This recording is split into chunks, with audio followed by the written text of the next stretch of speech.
Goto baru aja ngasih kita sebuah masterclass tentang gimana caranya mengubah mesin pembakar uang jadi mesin pencetak uang. Yuk kita bedah bareng-bareng, slide demi slide, gimana mereka bisa ngelakuin ini. Halo para investor wawasan cerdas, apa kabar? Selamat datang kembali. Kalau menurut kalian analisis ini ngebantu banget, jangan lupa ya, tekan tombol like, share, dan yang paling penting, subscribe. Biar channel ini makin semangat. Oke, buat setiap perusahaan teknologi dan pastinya buat para investornya selalu ada satu pertanyaan besar yang bikin penasaran, kapan sih perusahaan ini beneran bisa mulai nyetak profit? Nah, Goto baru aja ngasih jawaban yang, wah, tegas banget. Kita mulai dari bagian pertama, berakhirnya era bakar uang. Ini bukan cuma soal Goto, tapi ini soal perubahan fundamental di pasar teknologi. Jadi gini, aturan mainnya tuh udah bener-bener berubah. Dulu investor suka banget sama metrik-metrik kayak pertumbuhan pengguna, pangsa pasar. Tapi sekarang, gara-gara tech winter dan suku bunga naik, mereka udah nggak peduli. Mereka cuma nanya satu hal, mana profitnya? Nah, laporan keuangan Goto yang baru ini jadi jawaban telak atas tuntutan itu.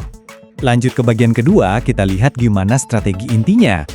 Ucapkan selamat tinggal buat subsidi jor-joran dan selamat datang untuk loyalitas pelanggan yang sejati. Nah, ini nih ketakutan terbesar para investor. Mungkin ada juga ngerasain hal yang sama.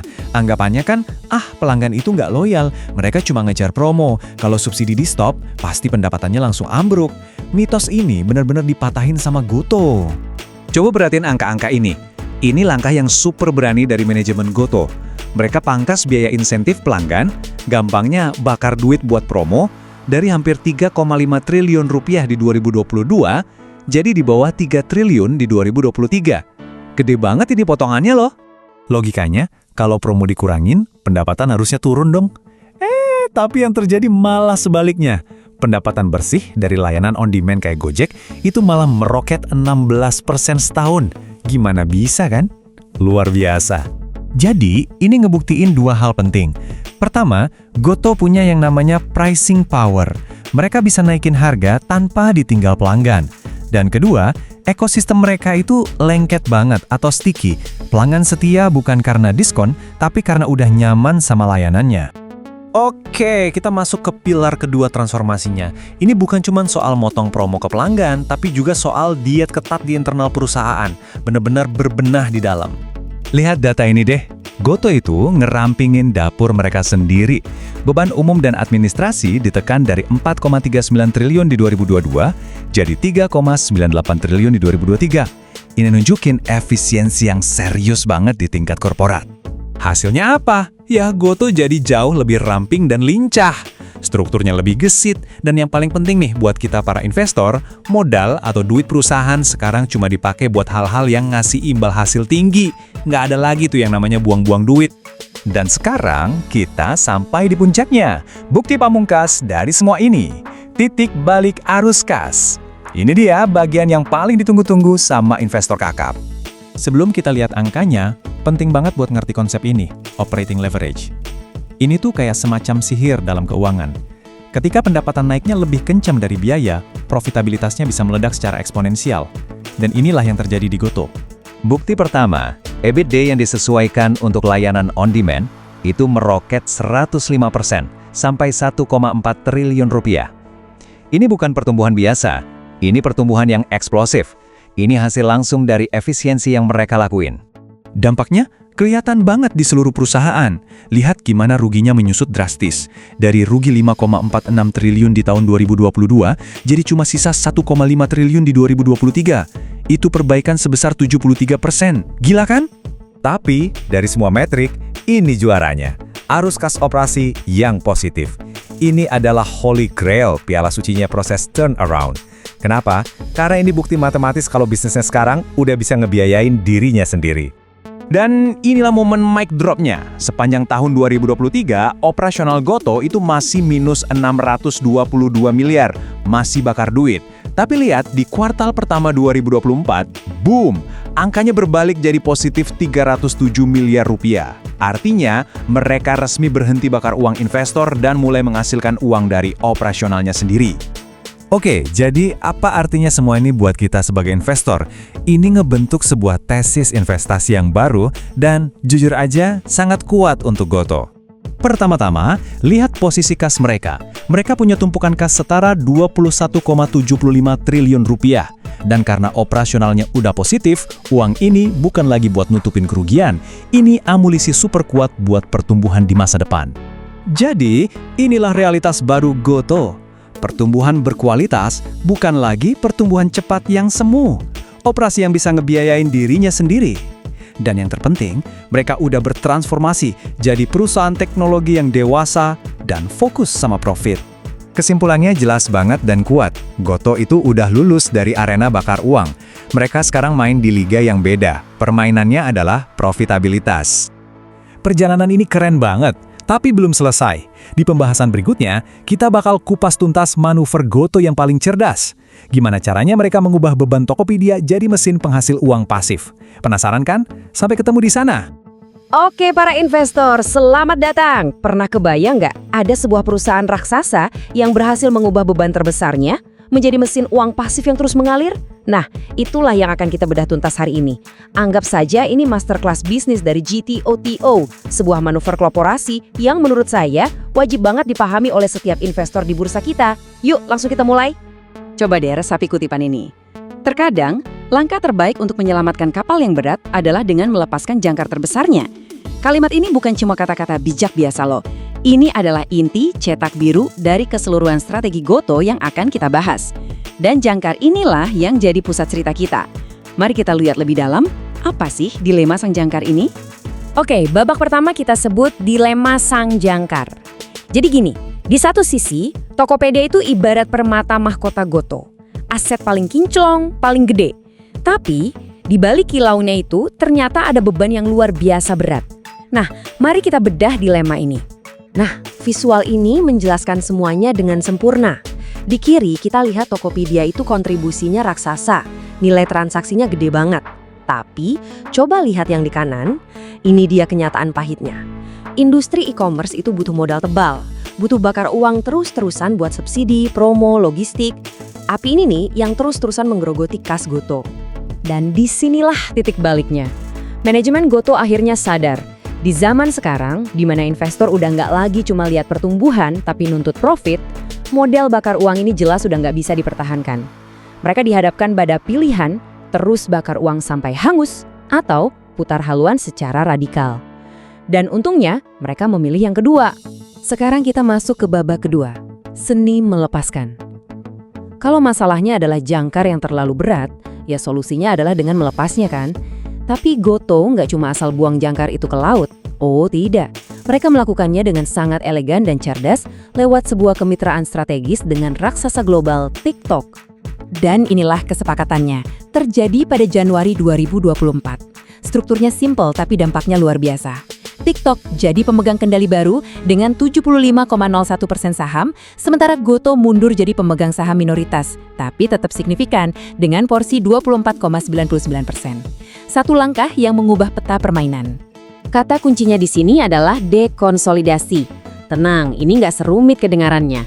Anggap aja gini, dulu semua tagihan dan kerugian dari Tokopedia itu wajib masuk ke dalam laporan keuangan Gotoh. Nah, setelah dekonsolidasi, Gotoh udah nggak perlu lagi tuh nyatet semua kerugian itu. Hasilnya, laporan keuangan Gotoh jadi bersih seketika, kelihatan jauh lebih sehat. Dampaknya, wah, instan dan masif. Semua biaya bakar uang, promo gila-gilaan, subsidi ongkir, semuanya lenyap begitu saja dari pembukuan Gotoh.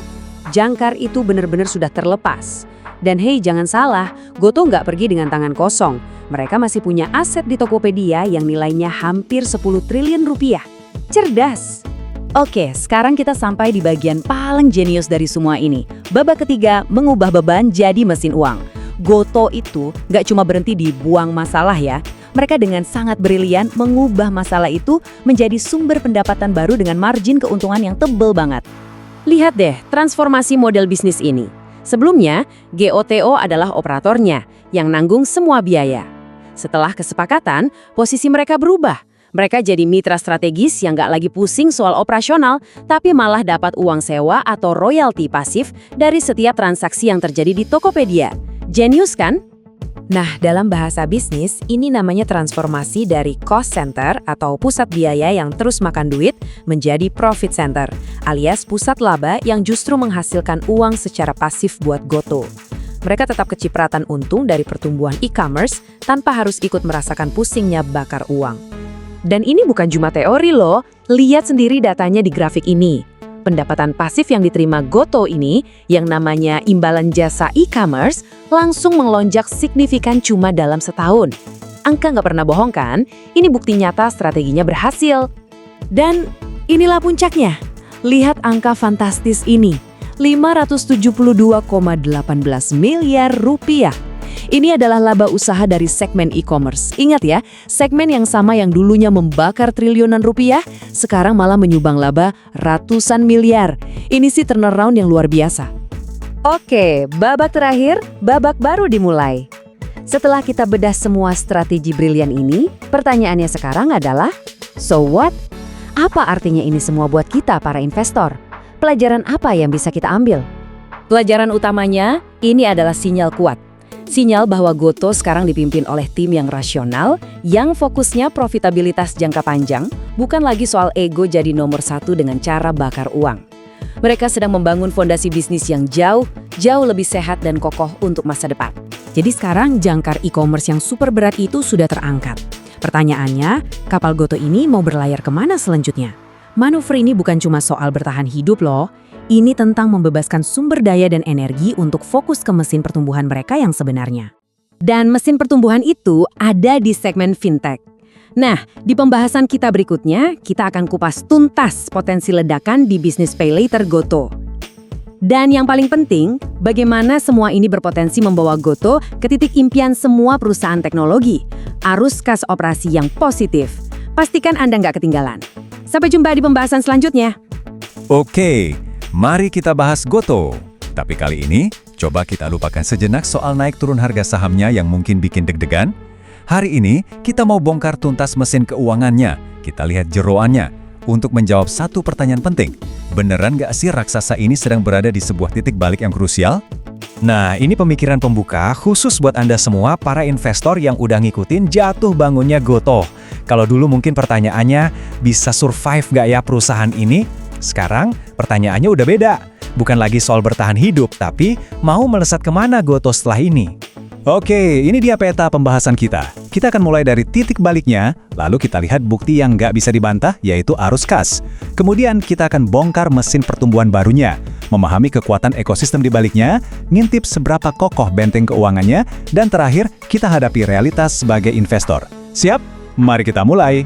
Oke, bagian pertama, titik baliknya. Di sini kita coba jawab pertanyaan paling fundamental. Setelah lepasin beban dan berbenah, dari mana sih Goto akan cari pertumbuhan selanjutnya? Jawabannya, jujur aja, sebenarnya udah ada di depan mata kita, tersembunyi di dalam laporan keuangan terbaru mereka. Dan ini teman-teman nunjukin sebuah transformasi besar-besaran. Jadi, kalau di benak Anda Goto itu masih sebatas ojek online, siap-siap kaget ya. Sekarang kita masuk ke bagian yang paling saya suka. Bagian paling jujur dalam investasi, arus kas. Kenapa? Karena angka pendapatan itu bisa aja dipoles, tapi uang tunai yang beneran masuk dan keluar dari perusahaan, itu nggak bisa bohong. Buat investor, fundamental sejati, cash is king. Uang tunai itu raja, karena itu adalah kebenaran yang hakiki. Dan arus kas Goto saat ini menceritakan sebuah kisah yang bisa dibilang bersejarah. Nah, ini dia buktinya. Lihat grafiknya. Untuk pertama kalinya loh, dalam sejarah Goto, mesin operasional inti mereka itu sekarang menghasilkan duit, bukan lagi bakar duit. Perubahannya drastis banget. Dari yang tadinya bakar uang minus 622 miliar, sekarang berbalik jadi surplus kas 307 miliar. Angka ini bukan sekedar angka, ini adalah validasi. Ini bukti konkret bahwa mesin bisnis Goto sekarang udah sehat, udah jalan, dan udah bisa menghasilkan uang dari operasionalnya sendiri. Oke, operasional intinya sudah stabil. Terus, apa dong mesin pertumbuhan barunya? Nah, mari kita lihat ke unit bisnis fintech-nya. Dan angka-angkanya di sini terus terang bikin melotot. Coba lihat ini. Pendapatan dari produk pinjaman mereka meroket hampir 2 kali lipat, naik 95% cuma dalam setahun. Dari 1,9 triliun jadi 3,78 triliun rupiah. Ini bukan pertumbuhan biasa, ini pertumbuhan yang eksplosif. Pertanyaannya, dari mana datangnya ledakan pendapatan tadi? Jawabannya dari sini. Total pinjaman yang disalurkan ke konsumen itu melonjak 68%. Artinya, makin banyak orang yang pakai layanan Pay Later dan pinjaman dari Goto. Ini menunjukkan penetrasi pasar yang sangat-sangat cepat. Dan apa hasilnya? Hasilnya adalah profit. Unit fintech ini sekarang mencetak laba operasional sebesar 497 miliar rupiah. Dan yang lebih penting lagi, ini adalah kuartal kelima berturut-turut mereka untung. Ini bukti kuat bahwa Goto akhirnya nemu cara yang pas buat monetisasi jutaan penggunanya. Nah, ini bagian yang menarik banget. Pertumbuhan fintech tadi itu bukan sulap, bukan sihir. Ini semua bisa terjadi karena ada dukungan ekosistem yang dirancang dengan sangat cerdas. Jadi begini cara kerjanya. Ini kayak simbiosis mutualisme. Pertama, Goto punya saham yang signifikan di Bank Jago. Lalu, Goto naruh simpanan dana raksasa di sana. Sebagai gantinya, Bank Jago ngasih fasilitas kredit balik ke anak perusahaan Goto yang ngurusin pinjaman. Ujung-ujungnya, dana itu diputar lagi jadi pinjaman buat para pengguna Goto. Ini bukan sekedar investasi pasif. Ini adalah sebuah siklus pendanaan yang terintegrasi dan brilian. Tentu, bisnis yang lagi kencang tumbuhnya butuh fondasi yang super kokoh. Jadi, ayo kita intip seberapa kuat jaring pengaman keuangan yang dimiliki Goto sekarang. Coba kita lihat neracanya. Di satu sisi, Goto itu duduk di atas benteng kas setebal 21,75 triliun rupiah. Wow! Di sisi lain, total utangnya yang berbunga cuma 7,37 triliun. Artinya apa? Artinya mereka punya bantalan kas yang luar biasa besar, memberi mereka fleksibilitas dan keamanan untuk bergerak. Nah, dengan posisi keuangan sekuat ini, nggak heran kalau manajemen berani pasang target yang sangat percaya diri. Mereka menargetkan pertumbuhan laba operasional atau Adjusted EBITDA antara 59% sampai 69% untuk tahun depan. Ini sinyal optimisme yang kuat. Tapi, analisis yang baik harus seimbang kan? Kita harus lihat dua sisi mata uang. Ada satu beban dari masa lalu yang nggak bisa kita abaikan begitu saja. Dan inilah dia pil pahitnya. Angka ini adalah akumulasi kerugian dari tahun-tahun sebelumnya, saat Goto masih gencar bakar uang. Jumlahnya masif, 215 triliun rupiah. Ini adalah lubang yang sangat-sangat dalam dari masa lalu perusahaan. Terus, apa artinya angka segede ini buat kita sebagai investor? Ya, simpel aja sih. Aturannya jelas banget, perusahaan nggak boleh bagiin dividen kalau saldo labanya masih negatif, alias masih punya tumpukan rugi. Jadi ya, untuk sekarang, mimpiin dividen dari Goto sepertinya harus kita simpan dulu. Ini realita pahitnya, tapi penting banget untuk kita tahu. Jadi kalau kita rangkum, cerita investasi di Goto ini udah benar-benar berubah. Ini bukan lagi Goto yang sama seperti saat IPO. Mesinnya sudah beda, fokusnya sudah beda. Dari pembakar uang jadi pencetak uang. Mesin barunya adalah vintage. Buktinya, arus kas positif. Tapi risikonya, lubang kerugian masa lalu yang besar. Ini akhirnya membawa kita pada pertanyaan pamungkas yang harus direnungkan oleh setiap investor Goto. Perputarannya nyata, mesin barunya sudah menyala dan berjalan. Pertanyaannya sekarang adalah seberapa kencang mesin baru ini bisa berlari? Apakah cukup kencang untuk menambal lubang raksasa yang ditinggalkan oleh masa lalunya?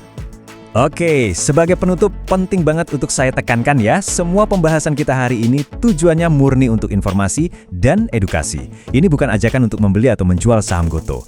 Setiap keputusan investasi yang Anda ambil 100% adalah tanggung jawab Anda pribadi.